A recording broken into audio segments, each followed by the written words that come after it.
Good morning, class. In our last lectures on post 571, when we are discussing the traces of contemporary states, don't forget that we made mention of two major ways in which we can actually trace the existence of a state. We talk about the theoretical attraction, and we also talk about the identification of the key features or elements of the state. We've discussed the ideological expression aspect when we were talking about the idea of state. So to say, the distinct name being given to state that made such an entity to be different from the other.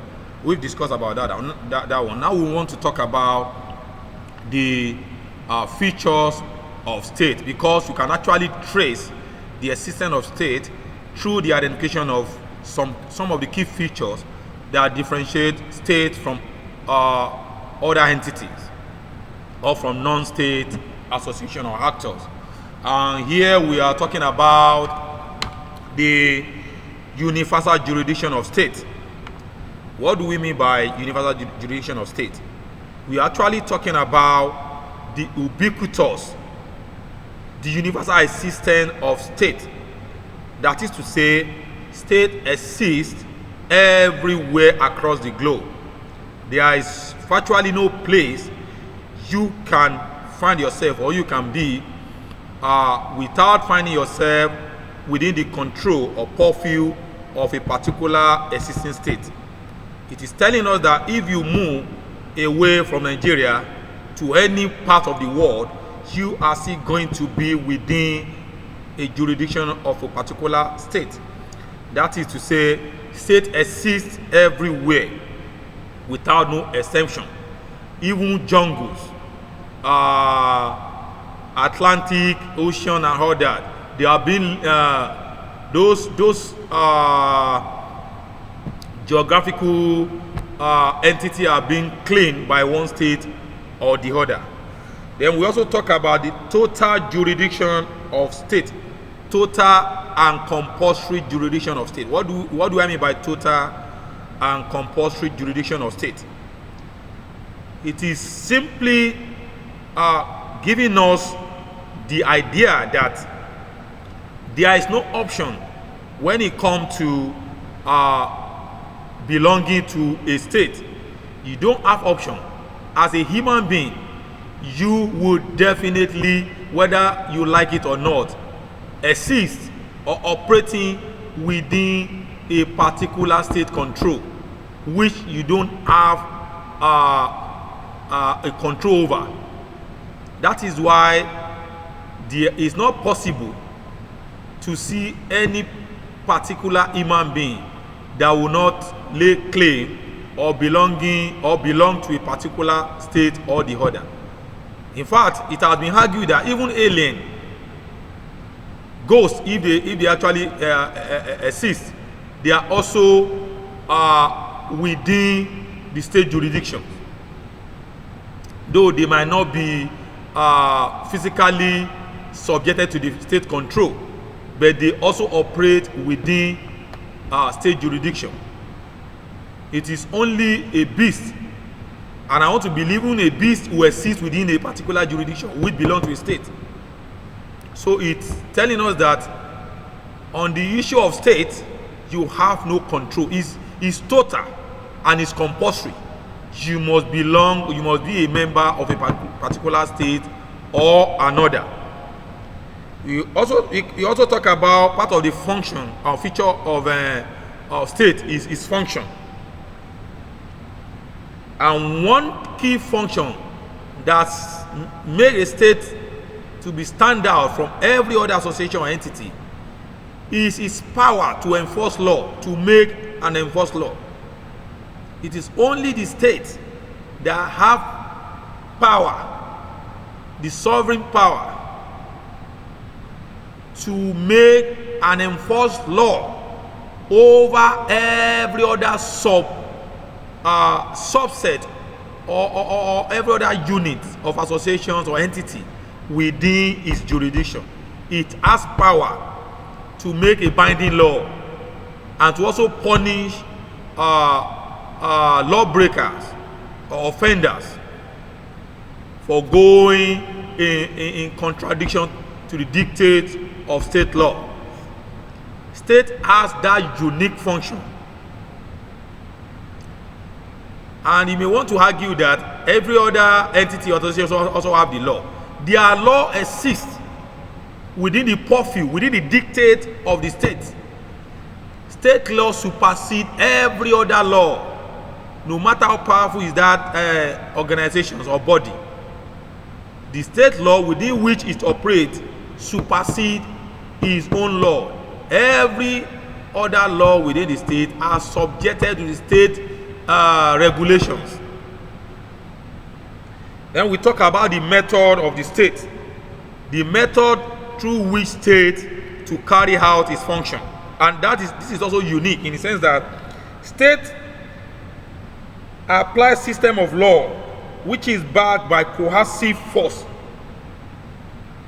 This is usually done through three major institutions. That is legislature, executive, and judiciary. Listen once again. We are talking about the method being employed by the state in carrying out its function. And we said state applies system of law which is backed by coercive law. That is one key major attribute of state that make it more sovereign or superior to any other entity within its jurisdiction. Its law is backed by coercive force. It is backed by force.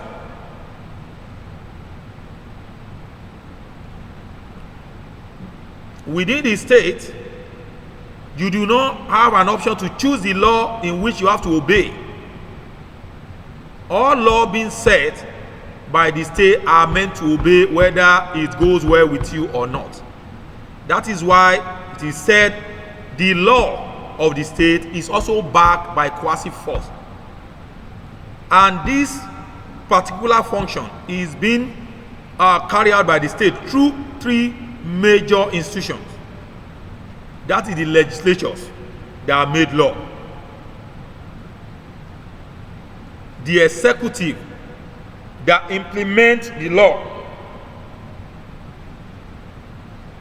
They implement the law and they also enforce it. While the judiciary, they interpret the law, or they also adjudicate the law in terms of disputes. And whatever decisions or law being made by any of these three institutions have been backed by coercive force. By coercive force.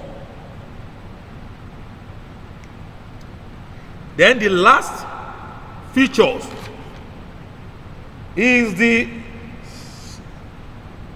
sovereignty. The sovereignty of the state.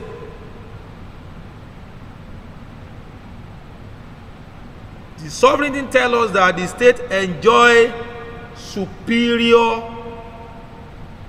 the supreme authority, the superior authority over every other entity within its jurisdiction, and also extend to the fact that its actions or law or its existence is not subjected to any external control or dictate. This is to tell us that the decisions being made by the government of a particular state is not subjected to external control. Although you can argue this, that there are some domestic issues or national issues that are being internationalized.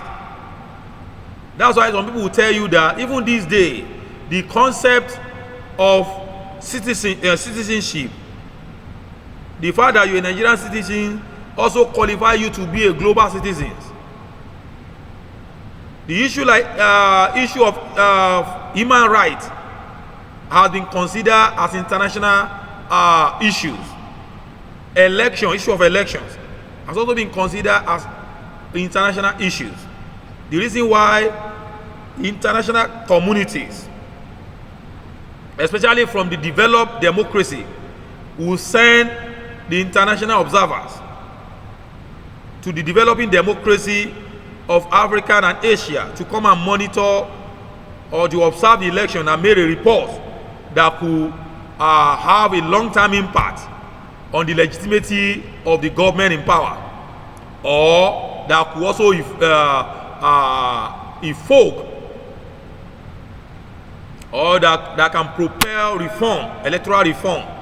Similarly, the issue of human rights has been given an international recognition, to the extent that the way the government of a particular country treats its citizens can attract international attention, which will come with condemnations or applause. A country being governed by authoritarian regime or military dictators abusing human rights and all sorts of that can attract international attention that could come in form of sanction, exclusion from international forum, placing of visa embargo, visa restriction, and so on and so forth from that particular state, to compel or to force the government to start respecting the fundamental human rights of their citizens. So, above all, the point I'm making here is that the sovereignty of the state simply connotes its supreme authority over its jurisdictions, and also free from external control or interventions over its domestic affairs. I'll stop here.